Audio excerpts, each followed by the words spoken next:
everyone, welcome to Creatrix my dear students. We are back with a bang with लक्ष्य batch 2.0 और आप देखने जा रहे हो नेटवर्क का एक बेहतरीन lecture. But before we start, it is very important that I introduce myself for the students that are meeting me for the first time. Dear students, my name is Ankit Goyal. I got All India Rank 1 twice in GATE in 2014 and 2018. I was awarded gold medal by President of India himself in the year 2013 when I graduated from IIT. Till date, I have trained over 2 lakh students and currently I am working as a director at an academy for the GATE department. अब मेरे सभी बच्चे मेरे बारे में ये सारी बातें जानते हैं, लेकिन मैं कहता हूं बेटा सबसे इंपॉर्टेंट बात क्या है? इंपॉर्टेंट बात ये है बेटा कि आप लोग के लिए अन अकेडमी जितने ज्यादा से ज्यादा हो सकता है फ्री इनिशिएटिव लेके आता है और ये मेक श्योर करता है कि हमारे बच्चे हर कंपटीशन में सबसे आगे रहें. इसी डायरेक्शन में है ये लक्ष्य बैच 2.0 जो कि आपको आपके लक्ष्य तक पहुंचाएगा, आपको आपका टारगेट हिट करने में मदद करेगा, दैट इज गेट 2023. और देखो इसी तरह के फ्री सेशंस आपके लिए और भी अवेलेबल हैं. आपको बस इस लिंक पे जाना है और यहां पे ना ढेर सारे प्रैक्टिस क्वेश्चन है. अगर आप इस लिंक पे जाओगे ना, आपको ना यहां पे कंसेप्ट थ्रू क्वेश्चन में नेटवर्क का क्वेश्चन प्रैक्टिस मिलेगा. गेट PYQ बाय AIR 1 में आपको नेटवर्क के PYQs मिलेंगे इलेक्ट्रिकल और ECE के. तो अगर आप इस सीरीज के साथ ये दोनों सीरीज भी फॉलो करते हो तो आपसे नेटवर्क का कोई क्वेश्चन नहीं बचेगा, दैट इज अ गारंटी. ये वाला क्वेश्चन देखो, 2 electrical network N1 and N2 are connected through 3 resistors, the voltage across the 3 ohm resistor will be. चलो सूरज, अभी थोड़ा सा टाइम लगेगा बेटा विशाल सर की क्लासेस रिज्यूम होने में. I hope you guys can understand. किसी की भी लाइफ में यार किड होना ना एक लाइफ टाइम इवेंट होता है, बहुत बड़ा इवेंट होता है. इवन मैं ये कहूंगा शादी से भी बहुत बड़ा इवेंट होता है जब किसी की लाइफ में बच्चा आता है. तो यार थोड़ा सा तो जिम्मेदारी उधर भी देना पड़ेगा ना. सर को सारा दिन पढ़ा तो नहीं सकते, ऑब्वियसली अपनी वाइफ की, बच्चे की, सब चीजों की केयर करनी होती है यार. और केयर भी गुड फॉर्म में करेंगे तभी बेटा सब चीजें हेल्दी रहेंगी, सब चीजें बढ़िया रहेंगी. चलो जल्दी से कर दो, अब इसको जल्दी से कर दो.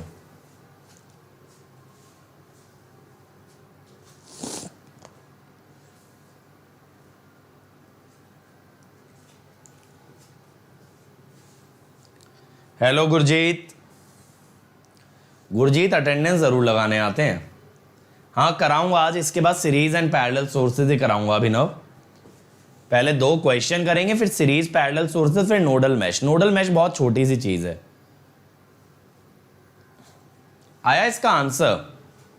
देखो ये रेजिस्टेंस के अक्रॉस 6 वोल्ट और 2 ओम रेजिस्टेंस है, तो आप ये कह सकते हो मेरे भाई कि 3 एम्पियर करंट होगा.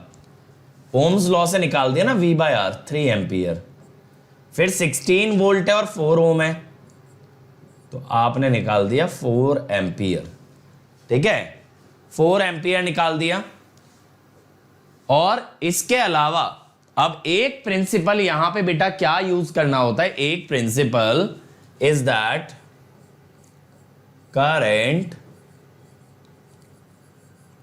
Going from N1 to N2 should be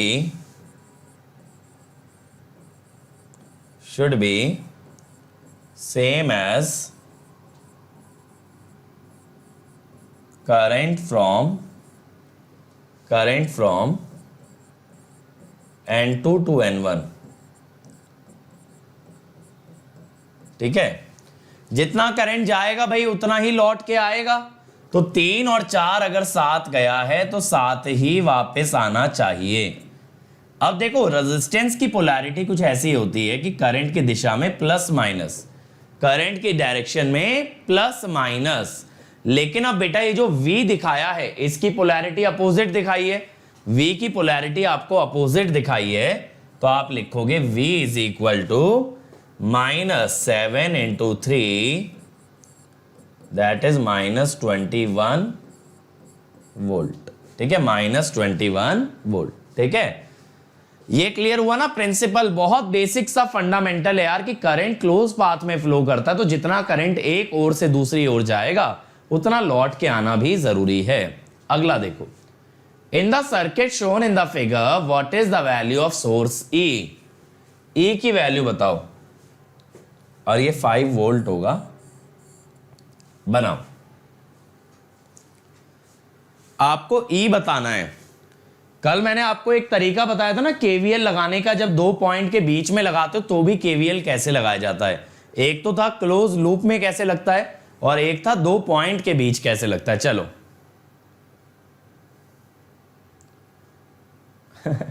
अनकोड computer science में मैं डिजिटल ले रहा हूं, हाँ, तो मैं कंप्यूटर साइंस वाले बच्चों के लिए डिजिटल ले रहा हूं।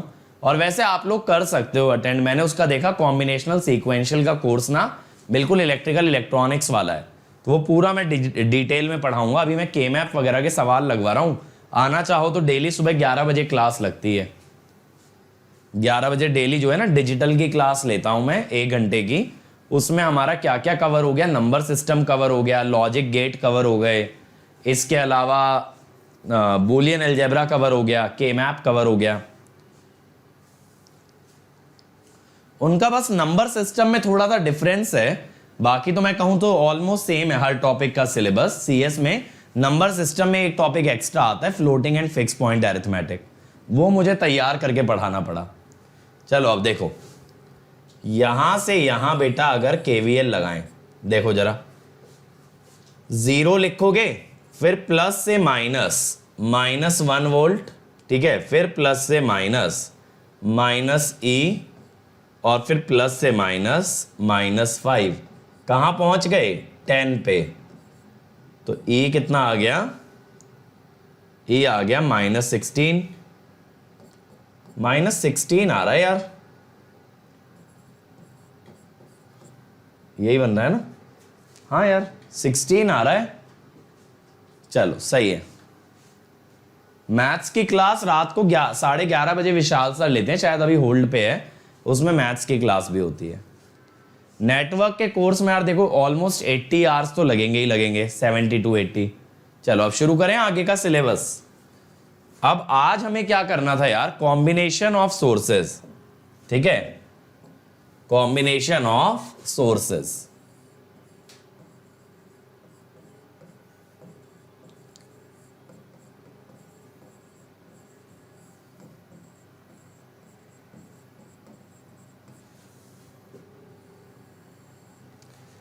अब बात यह आती है कॉम्बिनेशन ऑफ सोर्सेज में क्या होने वाला है।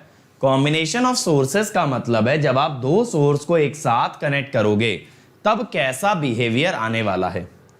तो सबसे पहले बात करते हैं, पहला केस वोल्टेज सोर्सेज। देखो यहां 6 कॉम्बिनेशन बनते हैं, मैं आपको एक एक करके कराता हूं। वोल्टेज सोर्सेज इन सीरीज, ठीक है। अब मान लो कि 2 वोल्टेज सोर्स हैं जो कि सीरीज में जोड़ दिए गए हैं।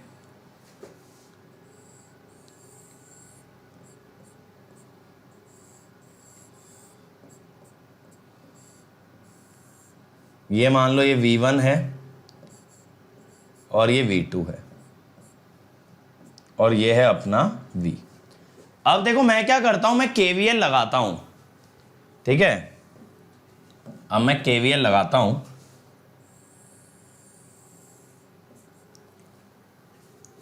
तो माइनस से प्लस V, माइनस से प्लस गए भाई, नीचे से ऊपर माइनस से प्लस V, फिर प्लस से माइनस -V1, प्लस से minus V2 is equal to 0। Close loop में KVL लगाया, माइनस से प्लस V, प्लस से -V1 -V2। थक गए तो मशीन में ब्रेक ले लो ना यार, मशीन में ब्रेक ले लो, कोई दिक्कत थोड़ी है। 2 चैप्टर पहले कर लो, मशीन 1 मशीन 2 की तरह कर लो ना। V is equal to V1 plus V2। तो यहां से वोल्टेज क्या आ गई, दोनों का सम आ गई। अब देखो ऐसे ही एक पॉसिबिलिटी बेटा ये भी तो बन सकती है कि मान लो एक की पोलैरिटी ऐसे है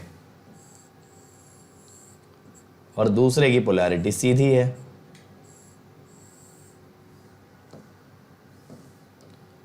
अब ये है V अब जरा अगर हम ऐसे केवीएल लगाएं तो अगेन देखो माइनस से प्लस जाओगे तो प्लस वी आएगा, फिर माइनस से प्लस जाओगे प्लस v1 आएगा, प्लस से माइनस जाओगे माइनस v2 आएगा, तो v हो गया v2 माइनस v1।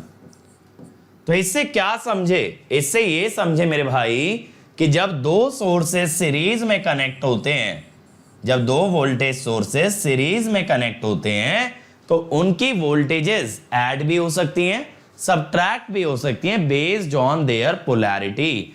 जब दोनों की पोलैरिटी सेम थी तो ऐड हुई, दोनों की पोलैरिटी अपोजिट थी तो सबट्रैक्ट हुई। अब आप कहोगे सर हमें कैसे पता चलेगा v1 माइनस v2 करें या v2 माइनस v1? देखो v और v2 की पोलैरिटी सेम है, v1 की अपोजिट है, तो जब v लिखोगे तो v2 माइनस v1। जिसकी पोलैरिटी सेम है रिजल्टिंग वोल्टेज से वो प्लस में, और जिसकी पोलैरिटी अपोजिट है रिजल्टिंग वोल्टेज से वो माइनस में। तो एक पॉइंट ये नोट डाउन करना यार, ये वाला एक पॉइंट नोट डाउन करो। when two voltage sources are connected in series, when two voltage sources are connected in series, their voltages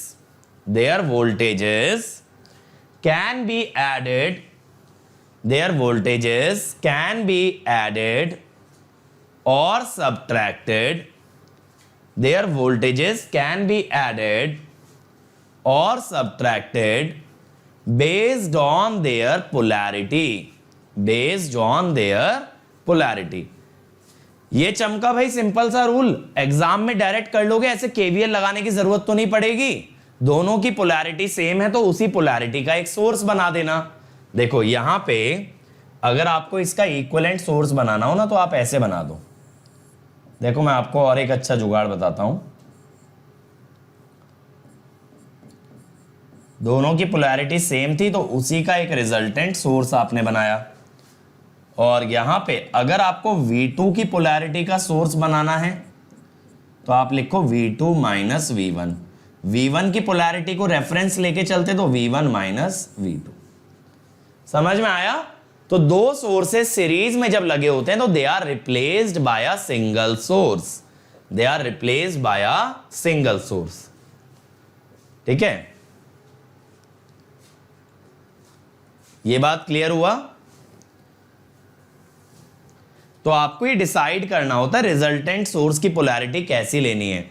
resultant source की पोलैरिटी अगर V2 जैसी लोगे तो V2 माइनस V1, अगर V1 जैसी लेते तो V1 माइनस V2। हाँ, एंटी क्लॉकवाइज लोगे तो भी सेम ही आएगा, और वैसे देखा जाए तो ये एंटी क्लॉकवाइज ही ले रहे हैं, ये क्लॉकवाइज थोड़ी है भाई। अब इसके अंदर एक पॉइंट लिखना जरा, इन द सेकेंड केस, ये वाला मैं एक्सप्लेनेशन भी लिखवा देता हूं। In the second case, if the resultant voltage, in the second case, if the resultant voltage has the same polarity, has the same polarity as V2, then its value is V2 minus V1. Then its value is V2 minus V1. But if its polarity is same as V1, but if its polarity is same as V1, then its value is V1 minus V2, then its value is V1 minus V2। देखो opposite हैं तो subtract तो होंगे, ये तो पक्का है। दोनों की पोलैरिटी अपोजिट है तो सबट्रैक्ट तो होंगे, लेकिन बेटा सब्ट्रैक्शन में V1 माइनस V2 होगा या V2 माइनस V1 होगा, वो डिपेंड करेगा आपको रिजल्टेंट की पोलैरिटी किस रेफरेंस से ले रहे हो, किस डायरेक्शन में ले रहे हो। ठीक, चल अब इसके बाद अगला कॉम्बिनेशन देखते हैं। एक तो हो गया हमारा, नेक्स्ट इज वोल्टेज सोर्सेस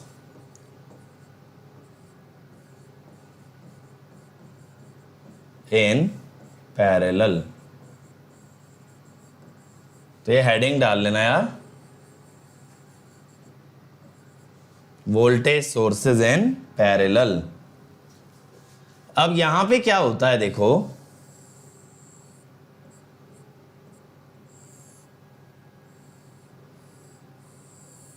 अगर कभी आप दो सोर्सेज वोल्टेज वाले पैरेलल में लगाते हो,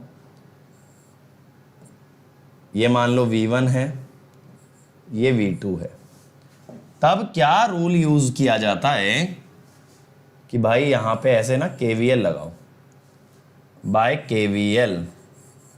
आप क्लॉकवाइज लगाओ एंटी क्लॉकवाइज कोई फर्क नहीं पड़ता, माइनस से प्लस V2, ठीक है, फिर प्लस से minus, minus V1, this is equal to 0, जिसका मतलब V2 is equal to V1, ठीक है, V2 is equal to V1, ठीक है।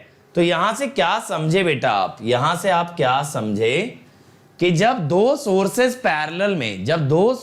पैरेलल में कनेक्ट किए जाते हैं तो then their voltage magnitude and polarity, ठीक है, वोल्टेज मैग्नीट्यूड और पोलैरिटी मस्ट बी सेम, ठीक है, voltage magnitude and polarity must be same. तो ये वाला पॉइंट लिखना, two voltage sources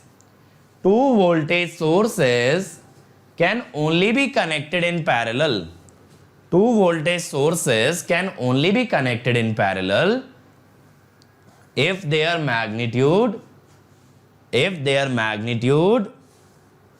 and polarity is identical. Otherwise KVL will be violated. KVL will be violated, और KVL violate हो सकता नहीं। मैंने बताया था KVL का एक ही लिमिटेशन है, बस लम्प्ड और डिस्ट्रीब्यूटेड वाला, ठीक है ना। चलो अब तीसरे में चलते हैं।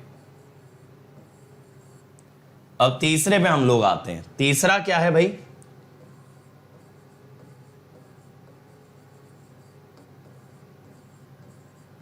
करंट सोर्सेस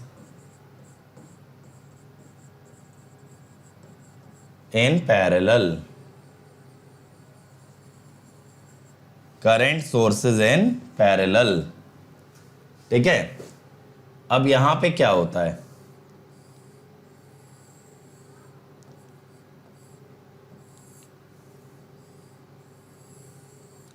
देखो मजा आ रहा है ना भाई सबको। अब देखो ये I1 है, ये I2 है, और ये है मेरे भाई I। अब अगर आप KCL लगाओगे, तो आप क्या कहोगे कि यहां पे एंटरिंग करंट, ये जो है ना, ये एक ही नोड की तरह काउंट होगा मेरे भाई, ये एक सिंगल नोड है।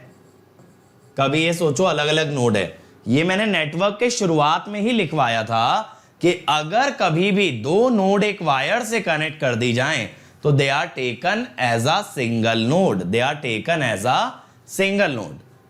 तो मैं कहता हूं एंटरिंग करंट कितना है इस नोड में, I1 प्लस I2, और लीविंग कितना है I, ठीक है। ये KCL से हो गया, ये हमारा KCL से आया। इसका मतलब मेरे भाई अगर आप इन दोनों को एक सिंगल सोर्स से रिप्लेस करो तो सिंगल सोर्स कितनी वैल्यू का बनेगा, वो बनेगा I वैल्यू का, which is I1 plus I2, ठीक है। देखो ये भी सेम ही करंट डिलीवर कर रहा है ना I, ये भी सेम ही करंट डिलीवर कर रहा है I। अब इसका अपोजिट भी तो हो सकता था भाई। अपोजिट कैसे, कि दोनों सोर्स सेम डायरेक्शन के ना होते, मान लो एक ऊपर की तरफ होता, एक नीचे की तरफ होता, और ये जो करंट सोर्स कंबाइन कर रहे हैं ना, ये आप देखोगे इतने क्वेश्चंस के अंदर ये टेक्निक यूज होती है जिसकी कोई हद नहीं है। देखो I1 I2 और ये हमने ले लिया I, अगेन ये एक सिंगल नोड हो गई।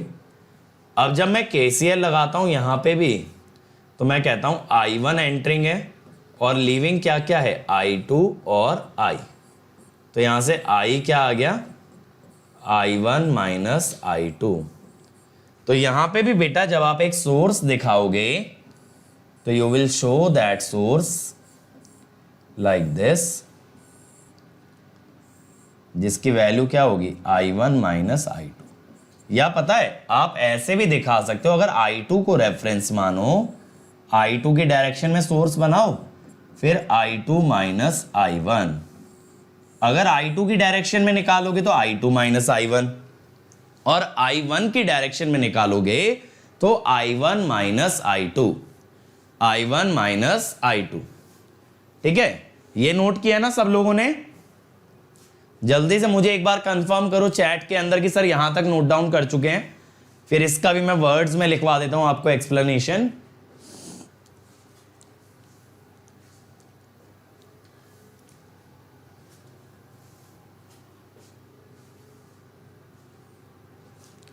ये लिखा? चलो तो इसमें लिखना point, when two current sources are connected in parallel, when two current sources are connected in parallel, then their values can be added or subtracted, इस पॉइंट के सब पॉइंट बना के लिखना, इस पॉइंट के सब पॉइंट बना के लिखो। If both are in the same direction, if both are in the same direction, then they are added, but if they are in the opposite direction, then they are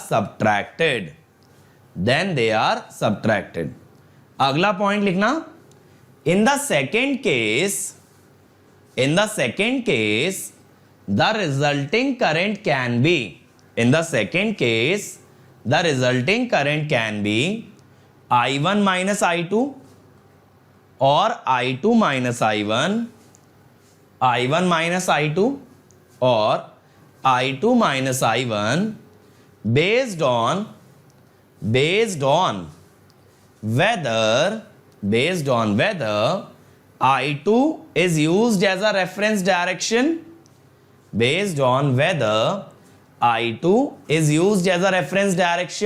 or I1, ठीक है भाई। चलो ये बात clear हो गई। अब बेटा इसके बाद अगला कॉम्बिनेशन क्या हो सकता है?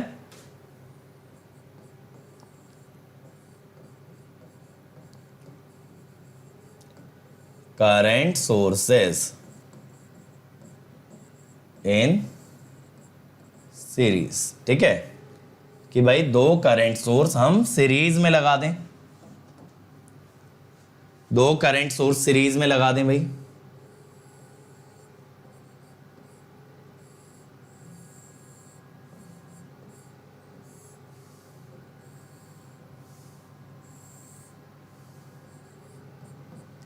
अब देखो यहां पे हमें क्या करना होता है, अगर केसीएल की बात करें तो ये वाला नोड पकड़ो, हर दो एलिमेंट के बीच में एक नोड होता है ना, इस नोड पे बेटा एंटरिंग करंट क्या है? I2 इज एंटरिंग और I1 इज लीविंग। एक करंट एंटरिंग है, एक लीविंग है। अब आप बोलोगे entering is equal to leaving, तो I2 is equal to I1। तो देखो यही बात आ गई ना जो हमारी वोल्टेज सोर्स में आई थी। जब वोल्टेज सोर्स पैरेलल में कनेक्ट किए थे तब हमने ये बोला था कि दोनों का मैग्नीट्यूड और पोलैरिटी सेम होगा, तभी पैरेलल कनेक्शन पॉसिबल है। सेम चीज अब आप यहां पे बोलो, जब दो करंट सोर्स सीरीज में होते हैं they can only be connected in series if their magnitude and direction are identical। तो ये वाला पॉइंट लिखो, two current sources can only be connected in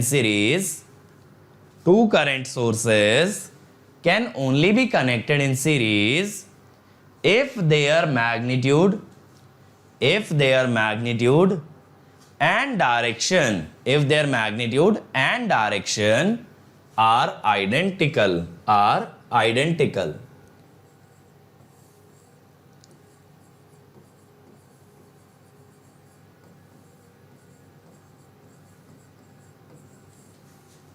अब देखो ऐसे ही अगला आता है current source end voltage source.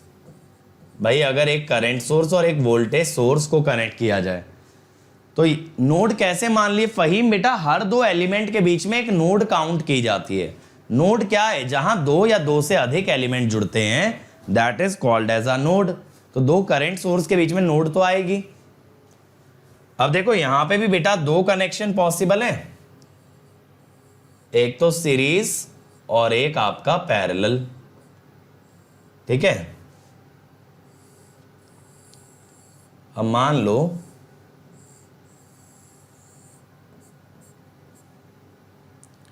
ये है 2 ampere,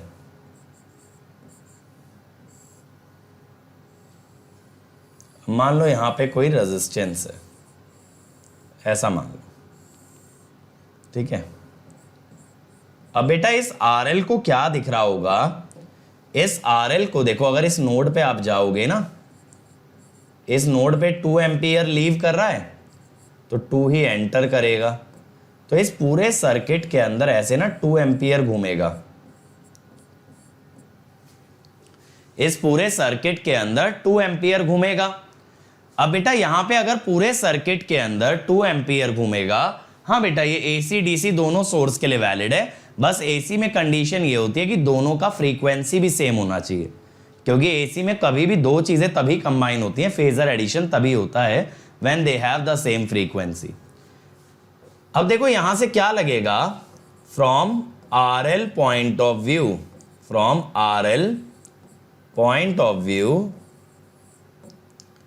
it seems that we only have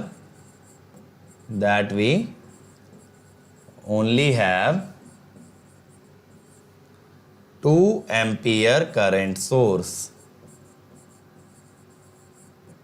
ठीक है, तो RL से देख के ऐसा लगेगा कि सिर्फ 2 एम्पियर का करंट सोर्स है।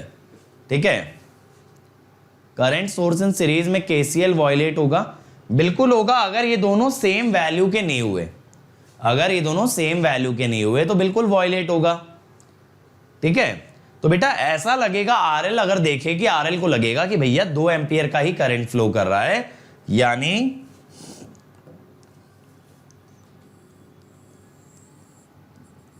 अगर आप ऐसा भी नेटवर्क बना दो तो भी RL के लिए बात बराबर है। ठीक है, RL के लिए बात बराबर है। ठीक है, RL को तो एक ही जैसा फील होगा, भले ही वोल्टेज सोर्स हो या नहीं हो। ठीक है, तो एक पॉइंट ये लिखना यहां तक ड्रॉ करने के बाद, from RL point of view current source and voltage source in series, from RL point of view current source and voltage source in series behave like just a current source,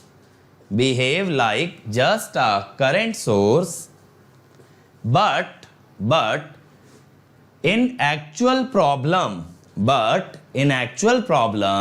do not remove the voltage source, यहां समझने वाली बात बेटा बस इतना ही है कि यहां पे 2 एम्पियर का करंट पूरे सर्किट में फ्लो करेगा। यहां गलती से भी ऐसा मत कर देना कि ये करंट सोर्स वोल्टेज सोर्स हटा के सर्किट बना दो। ठीक है, डोंट सॉल्व यूजिंग दिस। माना कि RL को सेम लग रहा है, लेकिन आपका पता है आंसर, अगर वोल्टेज सोर्स के बारे में बात कर लूं या करंट सोर्स के बारे में, तो आपका आंसर गलत आ जाएगा। अब जैसे देखो, अगर मैं आपसे इसमें ये पूछता कि वोल्टेज सोर्स कितनी पावर दे रहा है, तो आपको ये नजर आ रहा है 5 वोल्ट से 2 एम्पियर बाहर जा रहा है, तो आप कह सकते हो वोल्टेज सोर्स कितनी पावर दे रहा है, 10 वॉट। लेकिन यहां तो दिख ही नहीं रहा, यहां तो वोल्टेज सोर्स ही गायब है। इसीलिए कभी भी इस नेटवर्क का यूज करके क्वेश्चन मत बनाना, बस मतलब को समझो। जब करंट सोर्स और वोल्टेज सोर्स सीरीज में आता है तो लोड को ऐसा लगता है कि सिर्फ करंट सोर्स ही काम कर रहा है, जबकि काम दोनों कर रहे होते हैं। इससे अगर आंसर निकालोगे तो गलत आएगा। सिर्फ आंसर किसके लिए सही आएगा? आरएल के लिए। अगर आरएल का वोल्टेज पूछ लिया, करंट पूछ लिया तो सही आ गया। मान लो वोल्टेज सोर्स का पावर पूछा 5 × 2 10 वॉट आता, अब ये गलत आ गया क्योंकि यहां तो वोल्टेज सोर्स दिख ही नहीं रहा। ठीक है, बिल्कुल रामपाल बेटा, इसको पूरी तरीके से कवर करने की कोशिश करेंगे, लेकिन उसके लिए बच्चों की अटेंडेंस जरूरी है, बस इतना है। I1 I2 की डायरेक्शन अपोजिट है राहुल, तब भी यही रूल चलेगा कि इनका मैग्नीट्यूड और डायरेक्शन सेम होना चाहिए। समझ रहे हो? इन दोनों को कंबाइन नहीं कर सकते, इन दोनों को कंबाइन नहीं कर सकते बेटा। दो करंट सोर्स जब भी सीरीज में लगे तो उनका मैग्नीट्यूड, डायरेक्शन दोनों सेम आना चाहिए, दोनों ही सेम आना चाहिए। ऐसे ही वोल्टेज सोर्स की अगर बात करें पैरेलल में, तो वहां भी वोल्टेज का मैग्नीट्यूड और पोलैरिटी सेम होगा, तभी वो कनेक्शन वैलिड है। I1 मान लो आपने 5 लिया और I2 नीचे की तरफ 5 ले लिया तो KCL वॉयलेट हो गया। आपने I1 5 लिया, I2 2 लिया, सेम डायरेक्शन में लिया तो भी KCL वॉयलेट हो गया। KCL सेटिस्फाई सिर्फ और सिर्फ तब होगा जब दोनों एक ही दिशा में हैं और दोनों का वैल्यू भी सेम है। ठीक है, वरना कनेक्शन इनवैलिड रहेगा। अब एक तो ये सीरीज वाला केस हुआ यार, अब दूसरा केस कैसा पॉसिबल है? Second is parallel. ठीक है सर, ये पैरेलल का मतलब क्या होता है बेटा? जब दो टर्मिनल कॉमन होते हैं ना, किन्हीं भी दो एलिमेंट्स के बीच के दोनों टर्मिनल आपस में कनेक्टेड होते हैं, then it is said to be parallel. देखो जरा,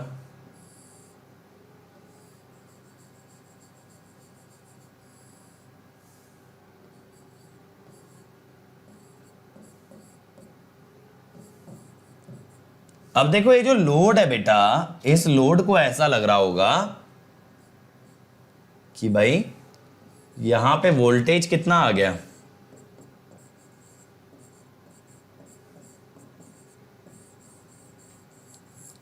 पैरेलल में वोल्टेज सेम आता है। तो आरएल को क्या दिखेगा? आरएल को ये दिखेगा बेटा कि आरएल के अक्रॉस बस एक 5 वोल्ट का सोर्स कनेक्टेड है। तो आप ये बोलोगे from RL point of view, from RL point of view, it appears that only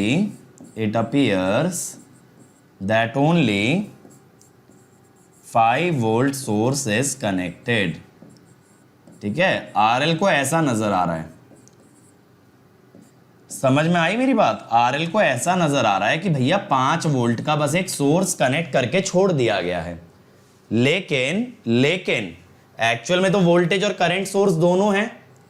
तो अगर आरएल से पूछे, आरएल कहेगा भैया कुछ नहीं है नेटवर्क के अंदर, आरएल बोलेगा कुछ नहीं है, बस एक वोल्टेज सोर्स लगा दिया इन लोगों ने। लेकिन एक्चुअली ऐसा है नहीं, है ना? एक्चुअली ऐसा है नहीं, आरएल को तो ऐसा नजर आ रहा है बस।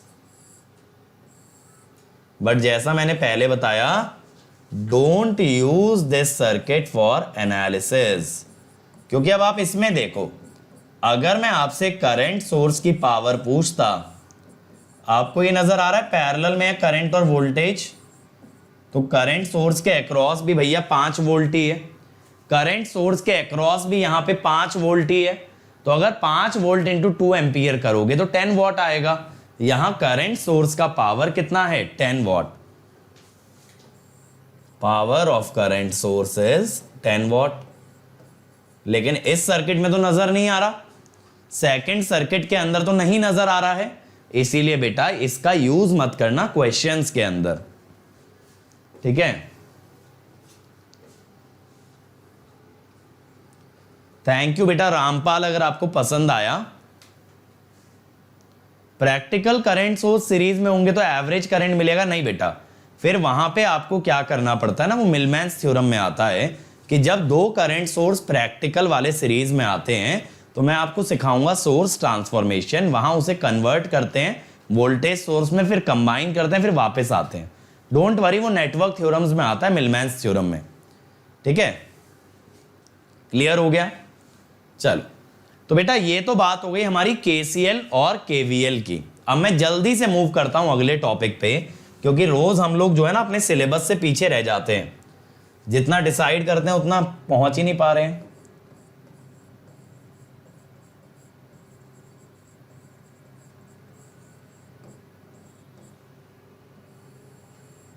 तो अब हम बात करते हैं नोडल एनालिसिस की। अब देखो, जो आज का लेक्चर है नोडल और मैश एनालिसिस, यहां मतलब क्या है? ये दो तरीके हैं किसी भी नेटवर्क का आंसर निकालने के लिए। ठीक है, इसलिए सारे सब्जेक्ट का भी प्लेलिस्ट बना के डाल दीजिए। रामपाल बेटा डला हुआ तो है प्लेलिस्ट, क्रिएट्रिक्स चैनल पे जाके चेक करो, वेल अरेंज फॉर्मेट में है सब कुछ। करंट सोर्स अक्रॉस आरएल क्या होगा? मतलब करंट सोर्स अक्रॉस आरएल। चलो, अब देखो, नोडल और मैश दो तरीके होते हैं किसी भी नेटवर्क को एनालाइज करने के। नोडल एनालिसिस एक ऐसा मेथड है which is based on KCL, और मैश एनालिसिस एक ऐसा मेथड है which is based on KVL. ठीक है, तो नोडल एनालिसिस में क्या होता है? It is nothing but it is equal to KCL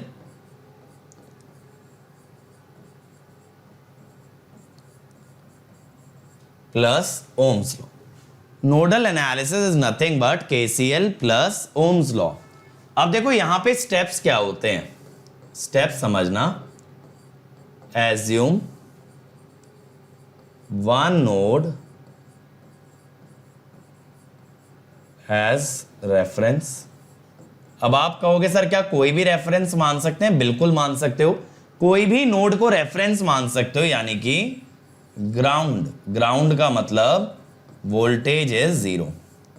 लेकिन अक्सर क्या करते हैं, अक्सर कौन सी नोड को रेफरेंस मानते हैं? Usually node connected to maximum number of nodes, max number of nodes is taken as reference.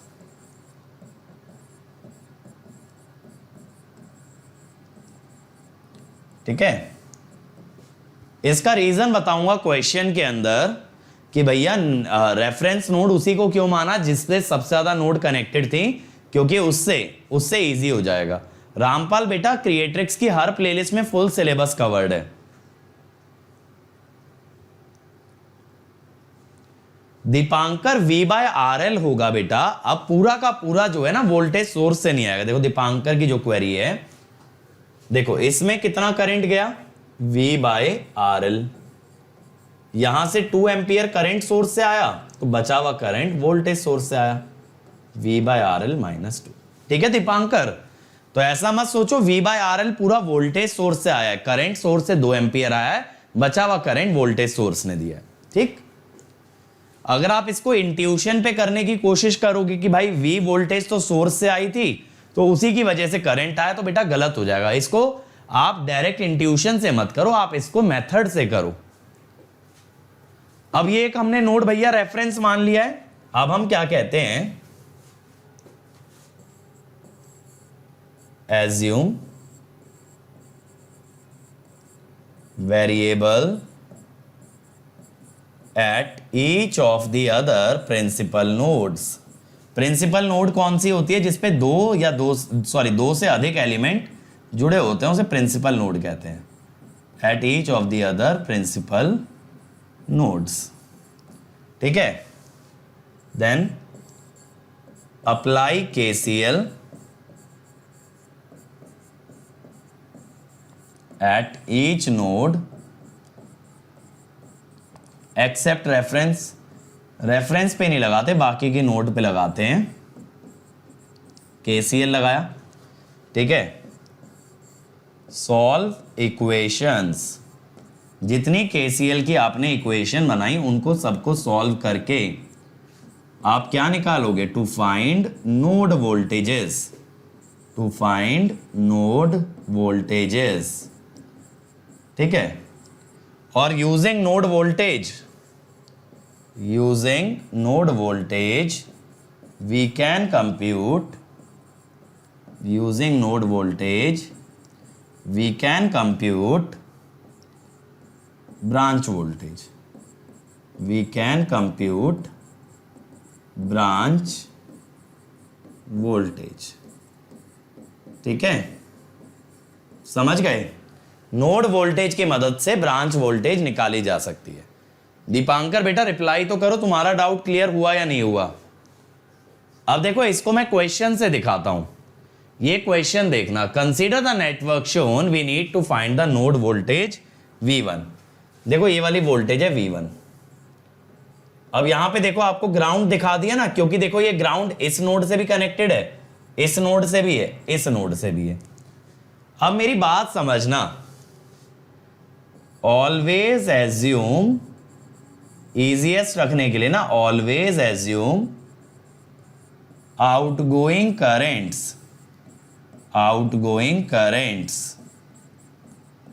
Eight each node,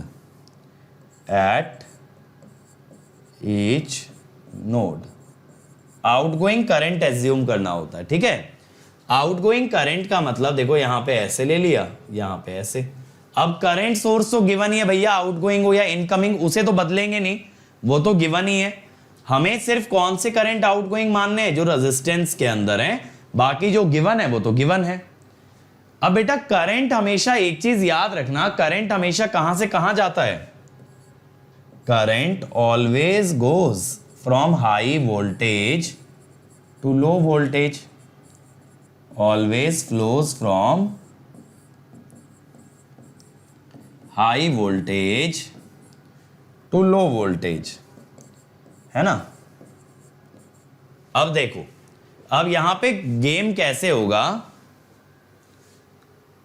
Anshul बेटा अनअकैडमी ऐप पे मैंने PYQ भी डाला हुआ और क्वेश्चंस अलग भी डाले हुए हैं अनअकैडमी ऐप पे। अगर आप नेटवर्क का फोल्डर चेक करोगे एक CTQ भी दिखेगा। अब देखो left side voltage is not possible, बेटा बिल्कुल पॉसिबल है। देखो यहां पे 0 वोल्ट है, प्लस से माइनस यहां पे ड्रॉप आया 9 वोल्ट का, है ना? ड्रॉप आया ना 9 वोल्ट का, तो यहां आई -9 वोल्ट। समझ में आया?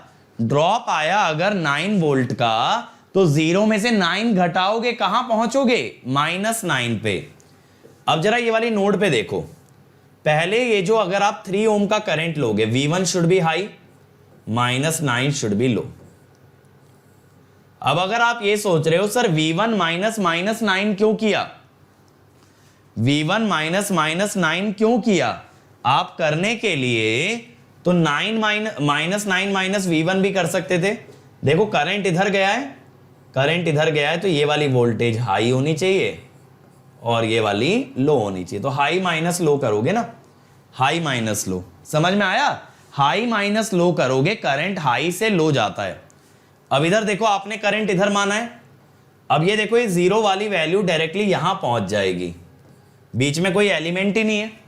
अगर एक वायर है तो आपका डायरेक्टली सेम वोल्टेज वहां प्रोड्यूस हो जाएगा। अब यहां पे आप क्या करोगे बेटा? प्लस पे नेटवर्क के डाउट शंकर सर लेते हैं, V1 -0/9, और तीसरा करंट 3 एम्पियर बाहर जा रहा है।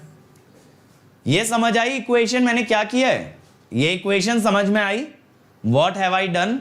हाई से लो वोल्टेज करंट जाता है, तो जिस डायरेक्शन में करंट माना है उसी अनुसार आप वोल्टेजेस सब्ट्रैक्ट भी करोगे।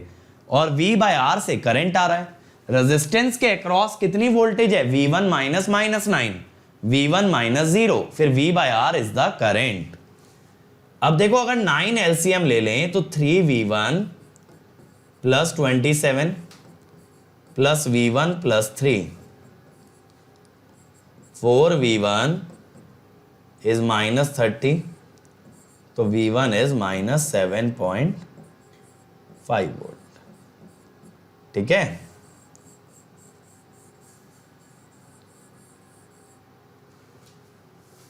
समझ में आया ना? अच्छा ये वाला रह गया, ये गलती है, ये -27 होगा, सॉरी प्लस 4V1 is 54, हाँ -13.5। ठीक है, -13.5। तो ये आ गया हमारे पास आंसर। इज दिस क्लियर कि नोडल कैसे लगाते हैं? एक और एग्जांपल दिखाता हूं।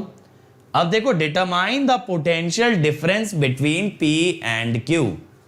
Determine the potential difference between P and Q। अब यहां पे भी अगेन आपने एक रेफरेंस नोड मानोगे, ये मान ली।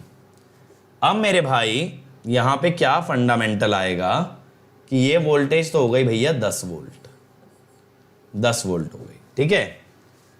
अब बात है, यहां पे आपने वोल्टेज माना Vp और यहां पे आपने माना Vq। तो दो वेरिएबल आए ना, Vp और Vq। जब दो वेरिएबल आए तो ऑब्वियसली दो इक्वेशन बनानी पड़ेंगी।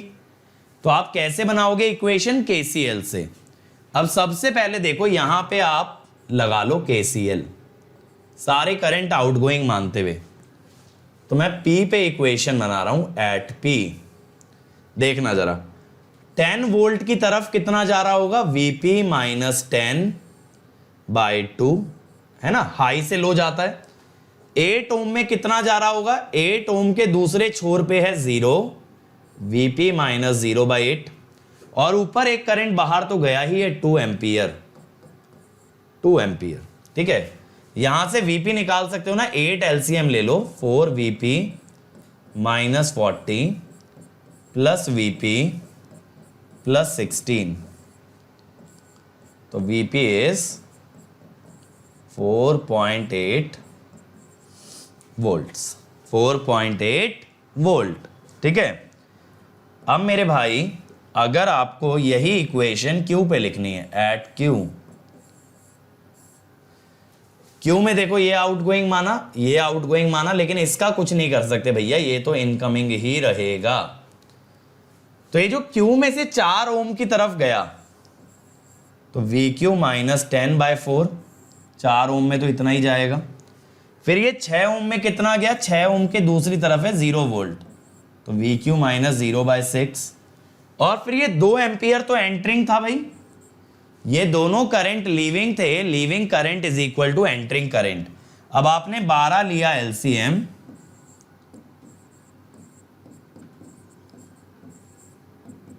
बारह लिया तो ये 24 हो गया भाई, ठीक है। कितना आ गया? 5VQ is equal to 54, 10.8 volt. अब आपसे क्या पूछा है भाई क्वेश्चन में? दोनों का डिफरेंस। क्या पूछा है? दोनों का डिफरेंस। तो Vp minus VQ is 4.8 minus 10.8 minus 6। लेकिन देखो यहां पे अगर VQ माइनस VP निकालते तो 6 आता।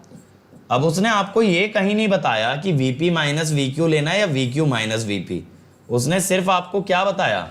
उसने सिर्फ आपको ये बताया कि VPQ चाहिए, यानी P और Q का डिफरेंस चाहिए। अब Q माइनस P भी डिफरेंस है और P माइनस Q भी आपका डिफरेंस है। तो बेटा इसलिए आपके दोनों आंसर हो सकते हैं, लेकिन जब एग्जाम में लिख के आओ अगर ऐसे सवाल का जवाब, तो आंसर पॉजिटिव देना। तो आंसर हमेशा क्या दोगे? मैग्नीट्यूड। गुरजीत अगर 3 वेरिएबल मिल गए तो बेटा आपने लीनियर अलजेब्रा में 3 वेरिएबल की इक्वेशन तो सॉल्व करी होंगी ना? बिल्कुल की होंगी यार। तो 3 वेरिएबल की इक्वेशन, 3 इक्वेशन बनाओगे और लीनियर अलजेब्रा की तरह सॉल्व करोगे। अब देखो कोई बच्चा अभी ये कह रहा था कि सर ये बता दो कॉन्सेप्ट ऑफ सुपर नोड। बताता हूं।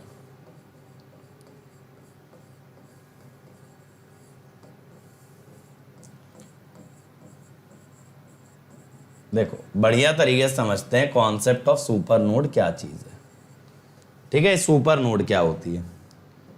तो एक नेटवर्क लेता हूं यार, कोई बहुत बड़ी चीज नहीं है ये।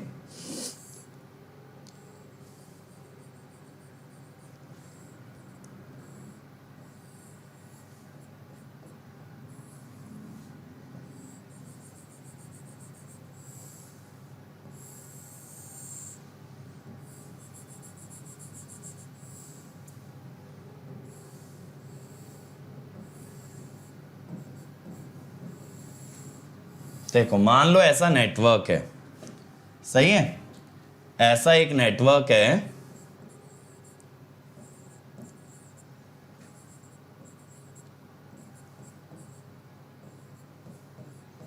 अब मैंने आपसे ये कह दिया भाई कि ये ग्राउंड है, V मुझे बताओ, या VP बोल देता हूं, VP मुझे बताओ। ठीक है, अब देखो मैंने आपको एक चीज बताई थी यार कि कभी भी ऐसी नोड पे KCL मत लगाना जिस पे एक वोल्टेज सोर्स कनेक्टेड हो। क्यों बोला था ऐसा? क्योंकि वोल्टेज सोर्स के नाम का एक वेरिएबल और जुड़ता है। वोल्टेज सोर्स का करंट हमेशा क्या होता है? Unknown.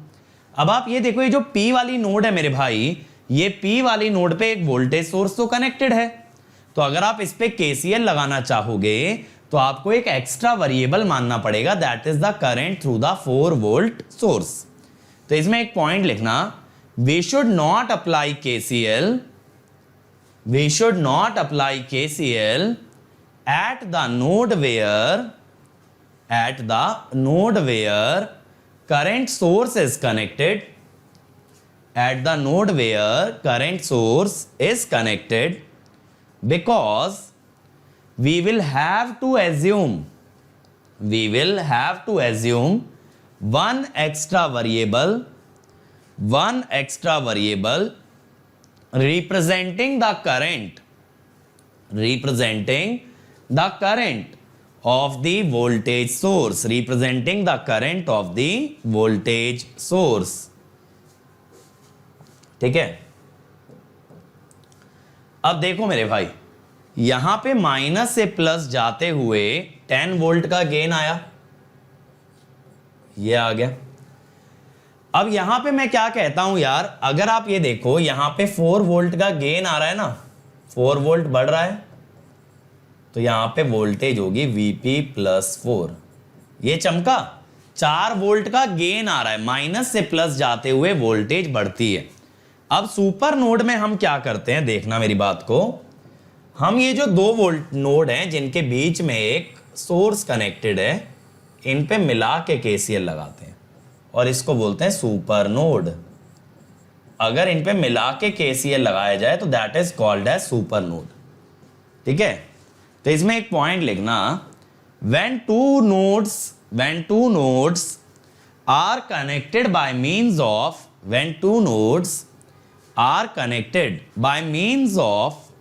a voltage source, when two nodes are connected by means of a voltage source, we apply KCL on combination of two nodes to avoid an additional variable, and it is called as super node। ठीक है, अब देखो मेरे भाई यहां पे क्या होने वाला है। अब यहां पे देखो, ये जो सर्कल मैंने बनाया इसको कौन कौन सी ब्रांचेस कट कर रही हैं, इसको ये सब ब्रांचेस कट कर रही हैं। ठीक है, तो ये 4 करंट लिखने हैं। पहला करंट ये लेफ्ट वाला 4 ओम का, VP माइनस 10/4। ठीक है, अगला 6 ओम का VP/6। अगला ये 8 ओम का, इस पे वोल्टेज है VP प्लस 4 माइनस, नीचे तो ग्राउंड है तो दैट इज बाय 8। और ये ऊपर वाली ब्रांच में 2 एम्पियर गया। 4, 6 और 8 कितना एलसीएम आएगा? 24 आ जाएगा ना। 6 VP minus 60 plus 4 VP plus 3 VP plus 12।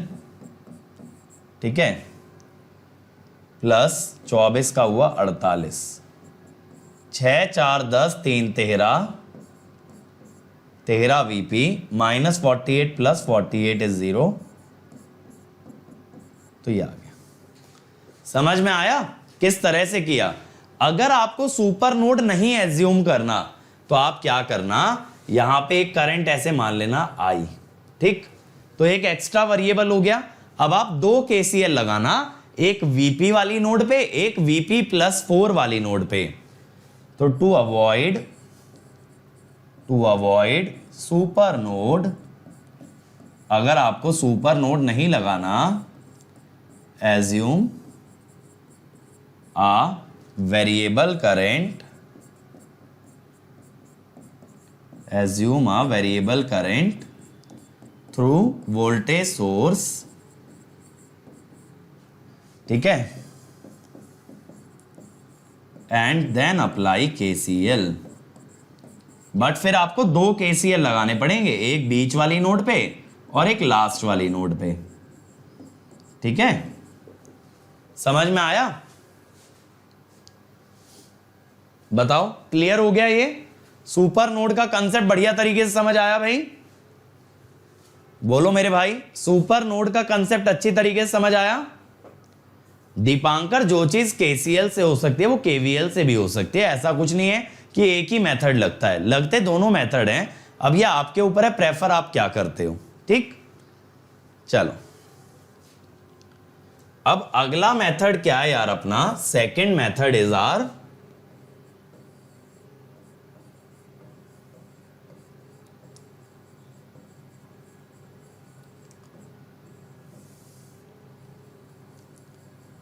Mash analysis. अब जैसे आपने यहां पे ये लिखा कि KCL plus Ohm's law, KCL, अरे तो दो वेरिएबल है ना गुरजीत, VP और I, VP और I दो वेरिएबल हैं, दो इक्वेशन बनाओ, सॉल्व कर लो। अनुपा देखो, आइकॉनिक के अंदर ज्यादा हैंड होल्डिंग मिलती है, तो इसीलिए बिगिनर्स को ज्यादा हेल्प आउट करता है आइकॉनिक। अब देखो, जैसे आपने नोडल में बोला KCL प्लस ओम्स लॉ, तो यहां पे होता है KVL प्लस ओम्स लॉ। तो देखो, आपको यार सबसे पहली चीज जो पता होनी चाहिए वो पता होनी चाहिए मैश की परिभाषा। मैश की परिभाषा, तो मैश की परिभाषा क्या थी? एक ऐसा लूप जिसके अंदर और छोटे लूप ना बन पाए, that is called as a mesh, that is called as a mesh. तो सबसे पहले assume mesh current circulating in each mesh। जैसे आपने हर नोड पे एक एक वोल्टेज मानी थी ना, यहां पे हर मैश में एक एक मैश करंट मानोगे, देखते चलना। Then using mesh current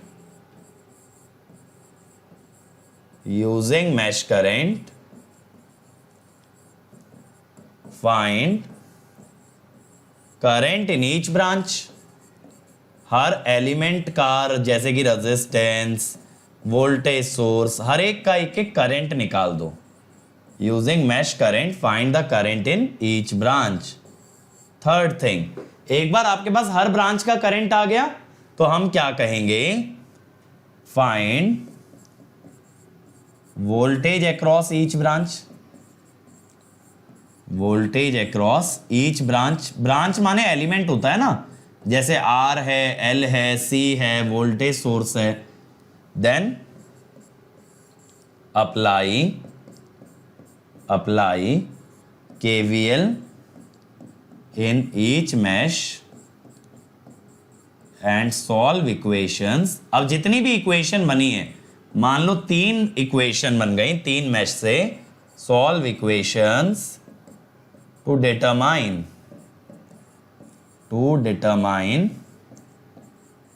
mesh currents, ठीक है,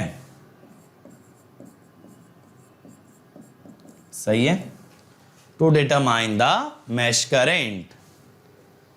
सिद्धार्थ बेटा, आप कनोडिया से प्रैक्टिस कर सकते हो वोल्टेज रेफरेंस चेंज करके।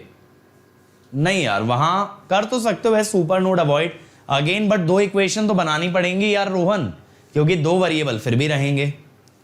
समझ आया? अब देखो, इसको एग्जाम्पल से शो करता हूं। जैसे ये एग्जाम्पल देखो, अब यहां पे बेटा 3 करंट एज्यूम किए हुए एक एक मैश में। ये हो गया I2, I3, I1। अब देखो मेरा स्टाइल क्या है, जो कि बिगिनर्स के लिए बहुत हेल्पफुल है, जहां से गलती नहीं करोगे। पहले ना ये मैश करंट से आपको क्या करना है, ब्रांच के करंट निकालने हैं। अब देखो, ये जो 3 ओम वाला है, इसमें I2 राइट में जा रहा है और I1 घूम के लेफ्ट में जा रहा है। ध्यान से देखो, ये 3 ओम वाले में I2 राइट में जा रहा है, I1 ऐसे घूम के लेफ्ट में जा रहा है। तो दो अपोजिंग करंट हो गए, दो अपोजिंग करंट हो गए, ये हो गया I2 माइनस I1, ठीक है, I2 माइनस I1, ये क्लियर हुआ। अब देखो ऐसे ही 9 ओम वाले में देखो I3 राइट में जा रहा है, I1 लेफ्ट में जा रहा है, तो आपने राइट में मान लिया I3 माइनस I1। अगर देखो आप लेफ्ट में मानते ना करंट लेफ्ट में, तो आप लेते I1 माइनस I3। आपने I2 की डायरेक्शन में करंट लिया तो I2 माइनस I1 किया, I1 की डायरेक्शन में लेते तो I1 माइनस I2 करते, ठीक। अब इधर देखो इसमें I2 नीचे जा रहा है और I3 घूम के ऊपर जाएगा ऐसे। अगर आप इसमें नीचे की तरफ करंट मानोगे तो I2 माइनस I3, इसमें तो एक ही करंट जा रहा है I1। अब जब बेटा सारे ब्रांचेस के करंट्स आ गए तो इस पे क्या करो, इस पे ना वोल्टेज पोलैरिटी मार्क कर लो। समझ में आया कैसे कर रहे हैं? दो अपोजिंग करंट अगर जा रहे हैं तो उनको सबट्रैक्ट करना पड़ता है। अब आप कहोगे सर ये पोलैरिटी कैसे मार्क की? बेटा देखो जो आपने ब्रांच का करंट दिखाया ना I3 माइनस I1, उसी की डायरेक्शन में पहले प्लस फिर माइनस। जो आपने रिजल्टेंट करंट दिखाया उसी के हिसाब से प्लस माइनस मैंने लगाया। अब एक एक मैश में ना KVL लगाओ, एक एक मैश में। तो ये mesh number 2, mesh number 1, mesh number 3। तो पहले 1 में लगाना। 1 में देखो क्लॉकवाइज जा रहा हूं तो माइनस से प्लस गया, तो प्लस लिखा 9 I3 माइनस I1। फिर इधर माइनस से प्लस गया 3 I2 माइनस I1। फिर ऊपर पहुंचा प्लस से माइनस, माइनस 2 I1। समझ में आया? मैं क्लॉकवाइज गया, माइनस से प्लस प्लस लिया, माइनस से प्लस प्लस, प्लस से माइनस माइनस। अब यहां कोएफिशिएंट कलेक्ट कर लो, 9 3 12 2 14, 14 I1 माइनस 3 I2। मैंने माइनस से मल्टीप्लाई कर दिया पूरी इक्वेशन को। अब ये मत कहना सर ये इक्वेशन कैसे आई। अब ऐसे ही मैश नंबर 2 में लगाओ, प्लस से माइनस क्लॉकवाइज जा रहा हूं, प्लस से माइनस, माइनस 15, प्लस से minus, minus 3 I2 minus I1, plus से minus, minus 6 I2 minus I3। अब यहां से निकालें अगर 3 I1 minus 9 I2 plus 6 I3 is 15। Simplify करने के लिए 3 से डिवाइड ही कर डालो, है ना। 3 से डिवाइड कर लोगे तो इक्वेशन थोड़ी सिंपल हो जाएगी, दैट इज सेकंड आएगा, ठीक है। अब तीसरे में देखो फिर से क्लॉकवाइज चलो, माइनस से plus 6 times I2 minus I3, फिर प्लस से minus 9 times I3 minus I1, फिर माइनस से प्लस, प्लस 21। तो यहां पे क्या होगा, 6 I2 माइनस 6 I3, तो 9 I1 minus 6 I2 minus 15 I3 is minus 21। फिर 3 से डिवाइड कर दो, 3 I1 प्लस 2 I2। अब ये 3 इक्वेशन हो गई, सॉल्व करके आपको I1 I2 I3 निकालना है। समझ आ रहा है मैश एनालिसिस कैसे लगाते हैं? मैश एनालिसिस कैसे लगाते हैं ये बताओ। क्लियर हुआ एकदम बेसिक से? How do we apply the mesh analysis? तो बेटा ये चीजें याद रखनी है एग्जाम के लिए कैसे अप्लाई होंगी। और गुरजीत जो आपका डाउट था बेटा कि अगर सर 3 करंट या 3 इक्वेशन आ गई तो क्या करेंगे, 3 इक्वेशन 3 वेरिएबल कर डालो सॉल्व। ये तो आप लोग 10th 11th से करते आ रहे हो, कोई आज से नहीं, ठीक है। अब देखो ये वाला क्वेश्चन आपके लिए होमवर्क है, मैं थोड़ी सी वैल्यूज आपके लिए हाईलाइट कर दे रहा हूं। ये आपके लिए होमवर्क है, तो वीडियो पॉज करके ना ये क्वेश्चन नोट डाउन कर लेना और ये आपको बना के लाना है।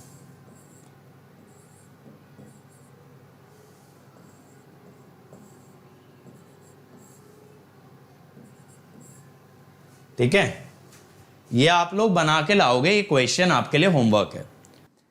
और देखो यार, हर संडे हम लोग कॉम्बैट कराते हैं, तो आप कॉम्बैट का हिस्सा बनिए। ये 1 घंटे का टेस्ट होता है, 20 क्वेश्चन आपको क्रैक करने हैं। यहां से आप अट्रैक्टिव प्राइजेस और अमेजिंग स्कॉलरशिप्स जीत सकते हो।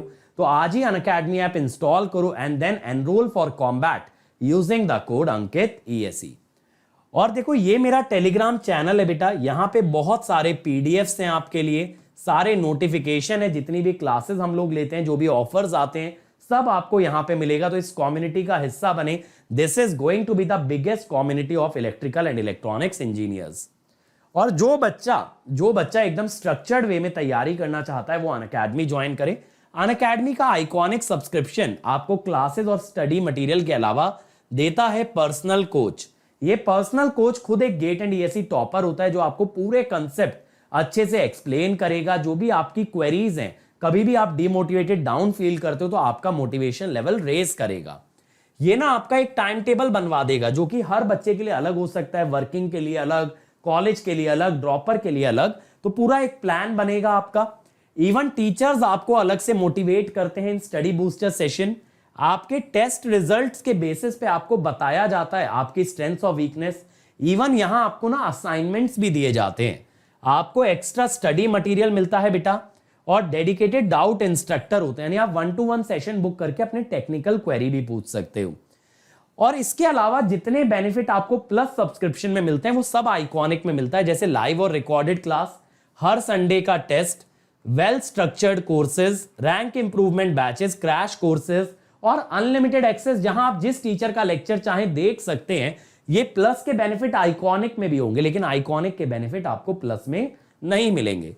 और देखो, अगर आइकॉनिक लेते हो 1 ईयर का 4700 पर मंथ पड़ेगा। जैसे ही अंकित ESE कोड लगाओगे, ये हो जाएगा 4200 पर मंथ। और 2 ईयर का लोगे और किफायती है बेटा, 3000 पर मंथ में। अब द बेस्ट पार्ट इज कि ये अमाउंट आप पे कर सकते हो मंथली बेसिस पे, ठीक है, EMI की फॉर्म में, और या फिर आप इसको पार्शियली पे भी कर सकते हो, मतलब 2-3 पार्ट्स में डिवाइड करके। और अगर बियर कर सकते हो तो 1 टाइम पे कर सकते हो, credit card, debit card, net banking से। और ये भी कुछ ना हो पाए, you are really financially challenged, तो आप अनअकैडमी से लोन अप्रूव करा सकते हो, जहां पे ये अमाउंट आप बाद में भी दे सकते हो। लेकिन ये ध्यान रहे, डिस्काउंट और मेरी पर्सनल गाइडेंस के लिए कोड लगाना है अंकित ESE। और अगर ये अफोर्डेबल ना हो, तो इससे सस्ता सब्सक्रिप्शन है आपका प्लस। यहां पे कुछ फीचर डेफिनेटली मिसिंग है, लेकिन बेटा अगर कोई बच्चा मोटिवेटेड है, तो यहां पे आपको कंटेंट वाइज कंप्लीट चीजें दी जाती हैं, जिससे कि आप रैंक निकाल सकते हो। आइकॉनिक में आपको लाइव मेंटोरिंग प्रोडक्ट मिलता है, जहां 1-to-1 मेंटोरशिप दी जाती है। ये सेशन आप बुक कर सकते हो, अपने मेंटोर से इंटरैक्ट कर सकते हो, और वो आपकी सारी क्वेरीज आंसर करेगा। और अनअकैडमी में देखो, अब आपका एक भी डाउट नहीं रहेगा अनआंसर्ड। आपको बस क्या करना है, डाउट की फोटो आपको क्लिक करनी है, उसे अपलोड करना, और हमें बताना है आपको किस लैंग्वेज में उसका वीडियो सोल्यूशन चाहिए। हम आपके हर क्वेश्चन का वीडियो सोल्यूशन बना के देते हैं। सिर्फ आपको उसका हिंट नहीं, आपको उसका कंप्लीट सोल्यूशन दिया जाएगा। और एट अ टाइम आप 1 by 1 करके 3 डाउट अपलोड कर सकते हो, और जैसे जैसे आपको आंसर मिलता जाएगा, आप और डाउट्स अपलोड कर पाओगे। और देखो, अगर कोई भी क्वेरी है अनअकैडमी सब्सक्रिप्शन से रिलेटेड, तो please call on this number. यहां आपको लेटेस्ट ऑफर, सब्सक्रिप्शन और जर्नी से रिलेटेड हर क्वेरी को आंसर किया जाएगा। लेकिन कोड याद रखें, अंकित ESE।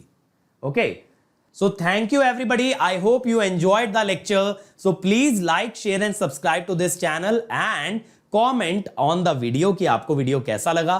फिर मिलेंगे अगले वीडियो में इसी जोश और इसी कंसेप्ट के साथ। Let's crack it.